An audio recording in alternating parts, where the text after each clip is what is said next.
दोस्तों जरा सोचिए, अगर हम आपसे कहें कि भारत अब एक ऐसा नया रास्ता बना रहा है जो पूरे बांग्लादेश को किनारे कर देगा, तो आप क्या कहेंगे? जी हाँ, आपने बिल्कुल सही सुना।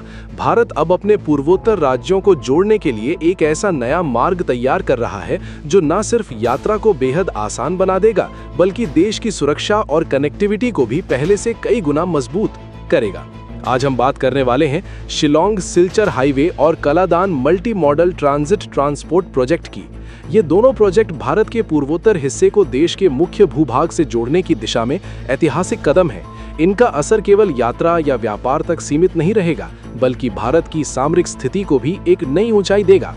भारत का ये कदम इतना बड़ा है कि इसका असर अंतर्राष्ट्रीय स्तर पर भी देखा जाएगा। जहां पहले भारत को अपने ही राज्यों तक पहुंचने के लिए बांग्लादेश पर निर्भर रहना पड़ता था, वहीं अब भारत अपने दम पर सब कुछ संभालने की दिशा में आगे बढ़ चुका है। ये प्रोजेक्ट भारत की आत्मनिर्भरता और रणनीतिक सोच का बेहतरीन उदाहरण है। शिलोंग सिलचर हाईवे भारत के पूर्वोत्तर राज्यों को आपस में जोड़ते हुए व्यापार, पर्यटन और विकास के नए रास्ते खोलेगा। वहीं कलादान प्रोजेक्ट भारत को म्यांमार के सिटवे पोर्ट से जोड़ देगा, जिससे पूर्वोत्तर इलाकों तक पहुंचना और भी आसान हो जाएगा। इस रूट के जरिए भारत बांग्लादेश को पूरी तरह बाईपास कर सकेगा और यही बात इसे इतना खास बनाती है। भारत की ये रणनीति केवल सड़क बनाने तक सीमित नहीं है, बल्कि ये एक संदेश है कि अब भारत किसी भी परिस्थिति में किसी और देश पर निर्भर नहीं रहेगा। चाहे बात रक्षा की हो, व्यापार की हो या इंफ्रास्ट्रक्चर की, भारत अपने पैरों पर मजबूती से खड़ा है। इन प्रोजेक्ट्स के पूरा होने के बाद भारत के लिए पूर्वोत्तर तक पहुंचना बेहद तेज और सुरक्षित हो जाएगा। इससे न केवल समय और पैसा बचेगा, बल्कि देश की सीमाओं की सुरक्षा भी और मजबूत होगी। भारत अब हर दिशा में अपना इंफ्रास्ट्रक्चर इस तरह तैयार कर रहा है कि कोई भी ताकत उसे रोक ना सके। अब सवाल ये है, आखिर ये प्रोजेक्ट बन कैसे रहा है? ये कहां से शुरू होकर कहां तक जाएगा और इसका असर सिर्फ भारत पर नहीं बल्कि पड़ोसी देशों पर क्या पड़ेगा? इन सब का जवाब आपको मिलेगा आगे वीडियो में, जहां हम खोलेंगे इस प्रोजेक्ट की पूरी कहानी, हर मोड़, हर रास्ता और हर रणनीति का रहस्य। तो अगर आप भी गर्व महसूस करते हैं इस नए आत्मनिर्भर भारत पर, तो इस वीडियो को लाइक कीजिए और कमेंट बॉक्स में जय हिंद जरूर लिखिए। दोस्तों, अब हम बात करते हैं उस क्षेत्र की जहां भारत की नई रणनीति सच में बदलाव ला रही है। जी हां, हम बात कर रहे हैं पूर्वोत्तर भारत की, वो हिस्सा जो भौगोलिक रूप से बाकी देश से अलग है। चारों ओर से इसे घेरे हुए हैं बांग्लादेश, म्यांमार, भूटान और चीन, और इस इलाके तक पहुंचने के लिए पहले सिर्फ कुछ ही रास्ते उपलब्ध थे।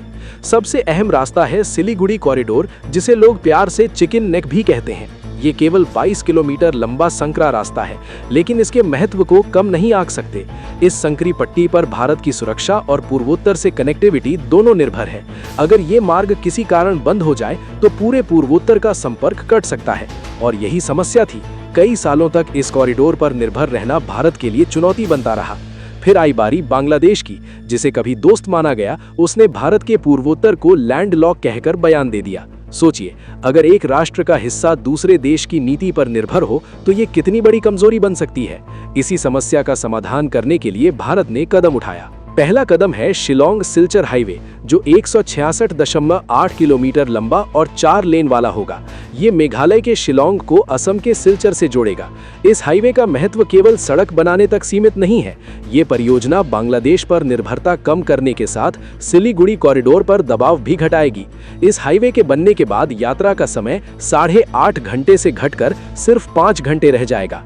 यानी अब कोई भी यात्री या व्यापारी एक ही दिन में शिलोंग से सिलचर पहुंच सकता है। ये सड़क व्यापारियों के लिए वरदान होगी और यात्रियों के लिए सुविधा का नया अनुभव लाएगी। लेकिन सिर्फ सुविधा ही नहीं, ये हाईवे सामरिक दृष्टि से भी अहम है। पूर्वोत्तर राज्यों को जोड़कर ये सड़क क्षेत्रीय व्यापार, पर्यटन और निवेश के नए अवसर खोलेगी। सिलचर, मणिपुर, त्रिपुरा और मिजोरम तक इस हाईवे के जरिए पहुंच आसान होगी और ये आर्थिक विकास का नया मार्ग तैयार करेगा। अब बात करते हैं भारत की दूसरी महत्वाकांक्षी परियोजना की, Kaladan multi modal transit transport project. ये भारत और म्यांमार के बीच साझी परियोजना है और भारत को म्यांमार के रास्ते पूर्वोत्तर तक सीधी कनेक्टिविटी प्रदान करती है। रास्ता शुरू होता है कोलकाता से सिटवे म्यांमार समुद्री मार्ग से, फिर सिटवे से प्लाइटवा नदी मार्ग और प्लाइटवा से जोरिनपुई मिजोरम सड़क मार्ग के जरिए। इस परियोजना का उद्देश्य सिर्फ परिवहन नहीं है, ये भारत की एक्ट ईस्ट पॉलिसी का अहम हिस्सा है और पूर्वोत्तर राज्यों को सीधे समुद्र और दक्षिण पूर्व एशिया से जोड़ता है।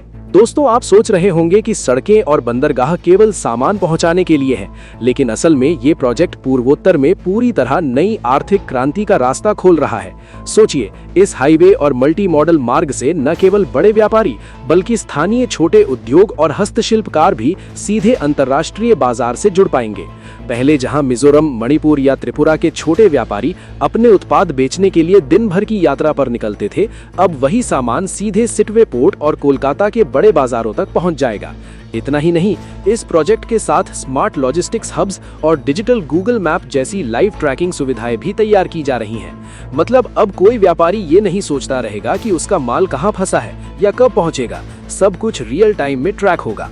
और दोस्तों, ये केवल व्यापार तक सीमित नहीं है, इसके साथ ही टूरिज्म में भी बड़ा बदलाव आने वाला है। पूर्वोत्तर के हिल स्टेशन, झरने और जंगल अब ज्यादा आसानी से देश भर के और विदेश के पर्यटकों तक खुलेंगे। नई सड़कें और रास्ते पर्यटक यात्रा को आसान बनाएंगे, जिससे स्थानीय अर्थव्यवस्था और रोजगार को जबरदस्त बढ़ावा मिलेगा। एक और बड़ा पॉइंट, रक्षा और सुरक्षा। इस हाईवे और जल मार्ग का फायदा सिर्फ माल और यात्री नहीं उठा पाएंगे।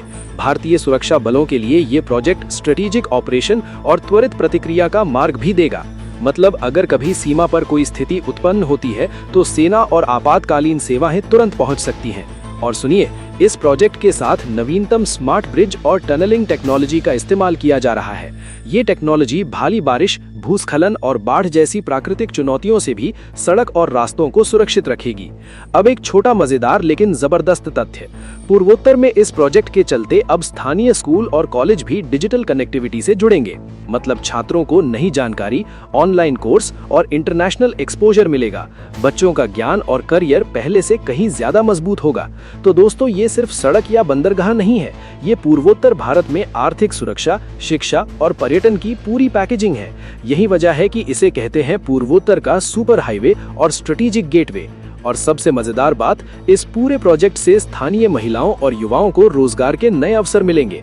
चाहे वो माल लोडिंग हो, ट्रेडिंग हो, लॉजिस्टिक्स हो या टूरिज्म, हर जगह उन्हें सीधे फायदा मिलेगा। तो अब आप समझ सकते हैं कि ये प्रोजेक्ट केवल कनेक्टिविटी तक सीमित नहीं, बल्कि एक नई सामाजिक, आर्थिक और रणनीतिक क्रांति लेकर आ रहा है। ऐसा लगता है कि केवल सड़क और पोर्ट ही भारत की रणनीति है, लेकिन असल में ये दोनों परियोजनाएं पूर्वोत्तर की सुरक्षा और आर्थिक स्वतंत्रता का नया चेहरा है। डिजिटल कनेक्टिविटी और स्मार्ट इंफ्रास्ट्रक्चर। दोस्तों, शिलोंग सिलचर हाईवे और कलादान प्रोजेक्ट सिर्फ भौतिक मार्ग नहीं है, इनके साथ भारत डिजिटल रोड मैप भी तैयार कर रहा है। हाईवे और मल्टी मॉडल ट्रांसपोर्ट के साथ 5G नेटवर्क, स्मार्ट टोलिंग और सुरक्षा निगरानी सिस्टम भी लगाए जा रहे हैं। इससे न केवल माल और यात्री जल्दी पहुंचेंगे, बल्कि सीमा सुरक्षा भी सशक्त होगी। इसी तरह पूर्वोत्तर में छोटे शहरों और गांवों को भी इलेक्ट्रॉनिक लॉजिस्टिक्स हब से जोड़ा जाएगा। इसका मतलब है कि स्थानीय व्यापारियों को अब विदेश से सामान लेने के लिए लंबी यात्रा नहीं करनी पड़ेगी। प्लेटफॉर्म आधारित सप्लाई चेन और स्मार्ट वेयरहाउसिंग से स्थानीय उद्योग भी मजबूत होंगे। इन दोनों परियोजनाओं के पूरा होने के बाद पूर्वोत्तर सिर्फ भौगोलिक रूप से नहीं, बल्कि आर्थिक और डिजिटल रूप से भी आत्मनिर्भर बन जाएगा। इसके साथ ही भारत की सामरिक स्थिति और एक्ट ईस्ट पॉलिसी को मजबूती मिलेगी। अंततः ये दोनों परियोजनाएं कनेक्टिविटी, सुरक्षा, व्यापार, पर्यटन और डिजिटल इंफ्रास्ट्रक्चर को एक साथ जोड़कर पूर्वोत्तर क्षेत्र के लिए नया युग लेकर आ रही हैं। ये न केवल भारत के लिए रणनीतिक मजबूती है, बल्कि पड़ोसी देशों के साथ संतुलित और स्वाभिमानी संबंधों का भी संकेत देती है। तो क्या आप भी मानते हैं कि भारत का ये कदम पूर्वोत्तर क्षेत्र को नई दिशा और अवसर देगा? अपनी राय कमेंट बॉक्स में जरूर लिखिए। जय हिंद।